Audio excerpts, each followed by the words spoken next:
Welcome to the Tech Talks Daily Podcast, where you can learn and be inspired by real-world examples of how technology is transforming businesses and reshaping industries in a language everyone can understand. Here is your host, Neil C. Hughes. Welcome back to the Tech Talks Daily Podcast, where we have now officially spoken to over 1,000 tech leaders about how tech is transforming multiple industries, our lives, and indeed our entire planet. And in a world where we're soon going to need to do more with less, I'm genuinely hoping that technology is going to go on to make a big difference and right a few wrongs that we're all guilty of creating throughout our lives. But today, I want to take tech buzzwords such as automation and AI and put a positive spin on the subject and learn how tech can actually humanize the workplace and create richer human interactions. Tom Goodmanson, he's the president and CEO of a company called Calabria. And he's today's guest, and he has more than 20 years of experience leading fast-growing dynamic software and technology companies. And since assuming the CEO position back in 2009, Tom is credited with reinventing the company and its culture around a strategy to expand value and reach through new and innovative products and remarkable customer experiences. In many ways, it seems he was ahead of his time. So come and join me in Stockholm, where Tom is waiting to speak with us about transforming the way organisations interact with their customers by delivering technology and solutions that empower more engaging human interactions. So a massive warm welcome to the show, Tom. Can you tell the listeners a little bit about yourself and what you do? You bet. I'm Tom Goodmanson, the CEO of Calabria. We're a company that makes software for customer experience intelligence, what people used to call workforce optimization, workforce engagement management. We've really turned on its head to make it more of a customer experience intelligence company in order to show the deeper insights that you can really get through your contact center. And on this Daily Tech podcast, one of the things I always say at the end of every episode is technology works best when it brings people together. And one of the things that really stands out about what you guys do is when I was reading about you, is that you talk a lot about humanizing the workplace and creating richer human interactions. Can you just expand on what you meant by that? Yeah, we have a core belief that traditionally contact centers have been really built to only reward optimization through driving what I call average experiences, not customized interactions. So the agents don't have a real a say in their day. And we take a contrarian view that by building a center that's grounded in great employee engagement, you'll have happier agents, and that will give your company a superior and custom experience through richer human interactions. So basically, just saying that by empowering everybody in the value chain, you're gonna end up having happier people, which means happier customers. We all know that is the oldest measurement in CSAT is employees. Happy employees can make happy customers. And you also talk a lot about customer experience intelligence. So what does that mean, especially from your side of things? For me, it means that things for us, from the way agents are scheduled and scored to help them be at their best, to the way calls are graded and analyzed to understand the customer better. We feel that we're at the center of that experience, whether it be calls, email, chat, you name the channel, and we're able to glean important customer behaviors, making the experience better through our tools. So one thing that we do read about more and more is the buzzwords such as artificial intelligence, machine learning, and automation. So the question I'd love to ask you is, how do these evolving technologies such as analytics, AI, and automation, how do they play into this? And how have they changed your product and the activities in the content center on a day-to-day basis, just to help people listening and business leaders listening, the kind of game changer that it can deliver? Yeah, today they're the core of what we do. Traditionally, if you think back and what the listeners to this would normally think about is a contact center that traditionally, if you think about quality analysis, for example, to see how your agents are doing, only about 2% of your call volume is ever looked at consistently. And so you think about how inefficient that is and how little you really glean off. So with AI, we're able to now, and this is just one example, but we're now able to look at the quality of 100% of transactions and identify high and low performers, coach up those low performers, you set up the high performers to do what they do better. And we can also generate predictive scores, things like NPS, customer churn, employee happiness, all without all that survey. And I think we all would agree that that we've over-surveyed the world, and our customers are sick of it, right? And so if you're able to get this information through AI, obviously there has to be some of those things out there in order to calibrate your scores, but it's not nearly as much. So you don't have that survey fatigue, but you're still getting that same great output that allows you to bifurcate your output. And another thing that I talk about a lot on this show is how we're taking, as users, we're taking experiences and expectations from our personal lifestyles and we're taking them into the office now. Now, you've also said that you've changed how you present information to users in your product to reflect how we consume information via mobile devices and social media. Can you elaborate on that a little? Yeah, we really have. In this, at the heart of our last UI change was we did a study of how consumers use data to day, and given the amounts of data available, we just touched on how many data points there are that can be in front. An average agent has like 7 screens and open at any given time, and they go in and out of their applications over 1,000 times a day.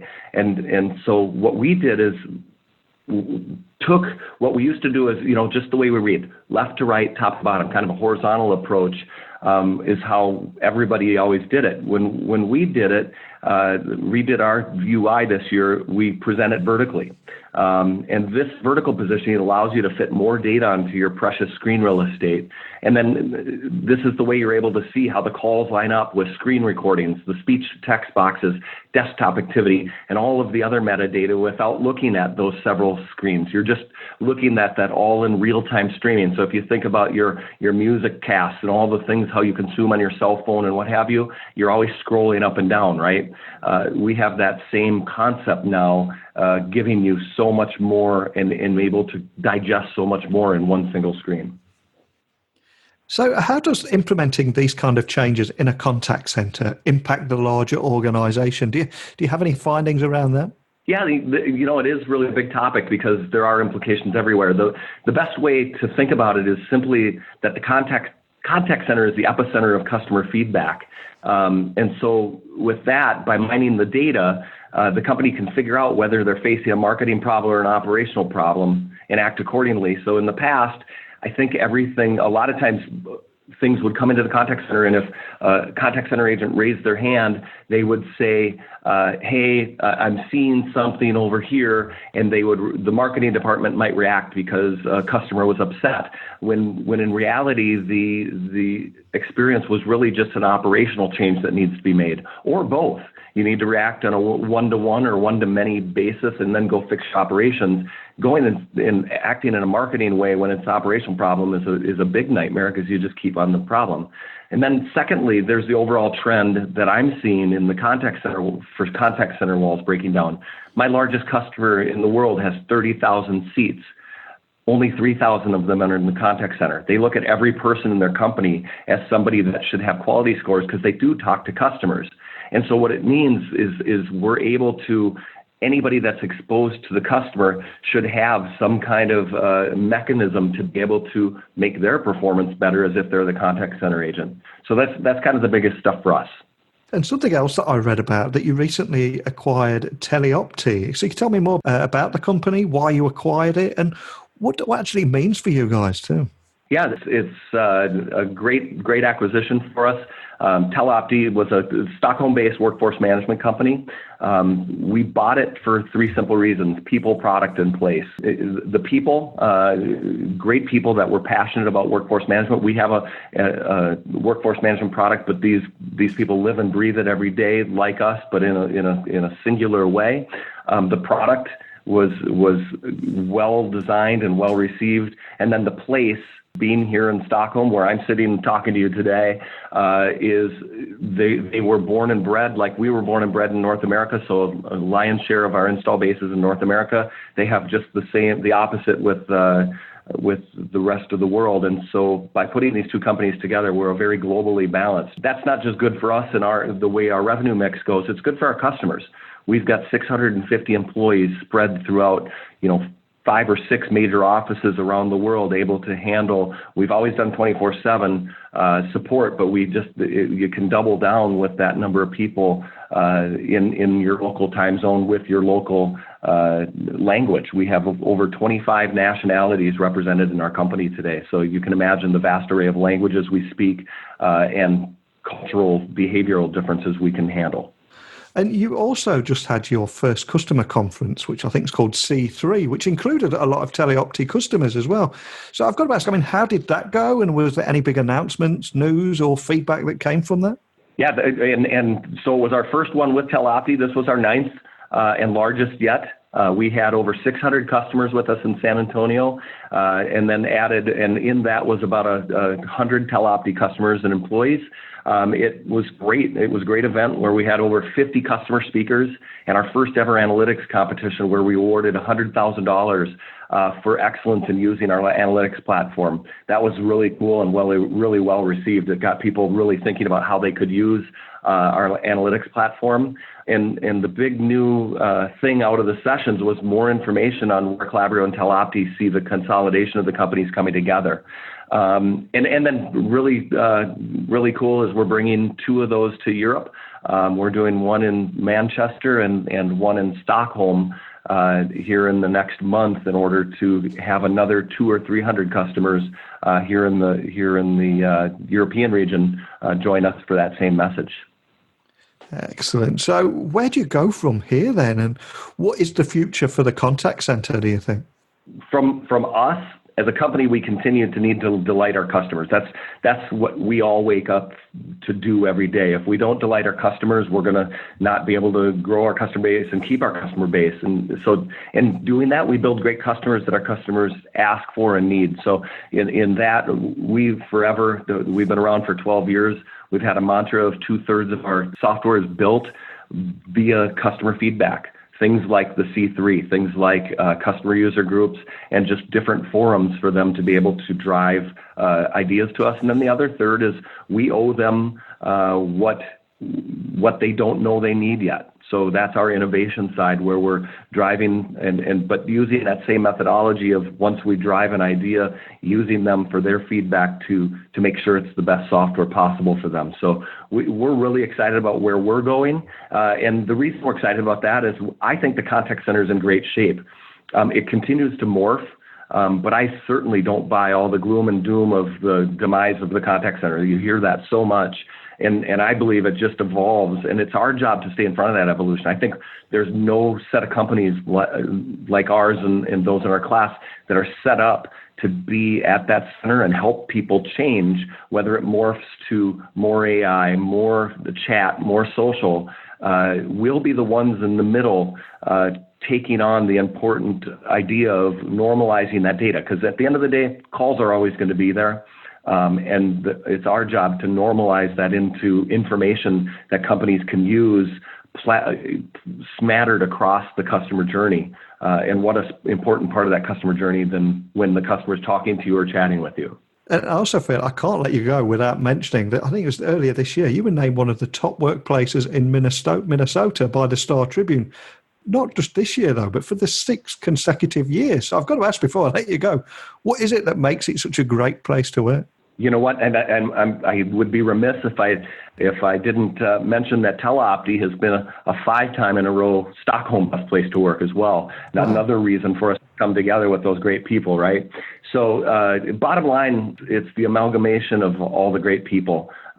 We do our best work every day by working together, being respectful and driven. We all have, I just got done explaining why I think the contact center is in great shape. I have 650 people that believe that the contact center is in great shape and live to be able to drive this information into the schedule or into their lives and into the way they work, which means they're happy to be there. Before I let you go, I'm sure we've awoken a curiosity in a lot of people listening. So I could just ask that you point them in the direction of where they can find you guys online and the best way of contacting your team if they do have any other questions. Absolutely. I appreciate that. We're Calabrio.com is the main. We're Twitter at Calabrio and LinkedIn Calabrio and any number of ways to email and chat with us individually and the executive team from the website. Well, like I said at the beginning of the show, one of the subjects that I love talking about is how technology works best when it brings people together. And when, as a company, you're using phrases such as humanizing the workplace and creating richer human interactions. But by using technology, I just had to get you on, and I've not been disappointed. So a huge thank you for taking the time to come on and share your story and the great work that you're doing. You bet. I appreciate having the chance to share it. We're very passionate about what we're up to. It's so refreshing to hear a CEO talk about delivering technology and solutions that empower more engaging human interactions and are humanizing the workplace rather than just trying to replace people. So my kind of language. And a big thank you to Tom for discussing how technologies such as automation and artificial intelligence and analytics can actually help companies deliver a richer, more human interaction. But what are your takeaways from today's episode? Before you go on and move on to something else, maybe it's an episode on another podcast, why not send me a quick message or even a tweet and let me know what you thought and share your insights and your experience. And you can do that by emailing me, techblogwriter@outlook.com, or tweet me at Neil C. Hughes. And if Instagram's more your thing, again, look for me at Neil C. Hughes and you'll find a few images of my travels and the events that we've been covering lately. But I'm afraid we're out of time already, so it's time for me to walk off once again, but I will return tomorrow. I've already got another great guest lined up for you all. So thanks for listening, and until next time, don't be a stranger. Thank you for listening to the Tech Talks Daily Podcast with Neil C. Hughes. Remember, technology works best when it brings people together.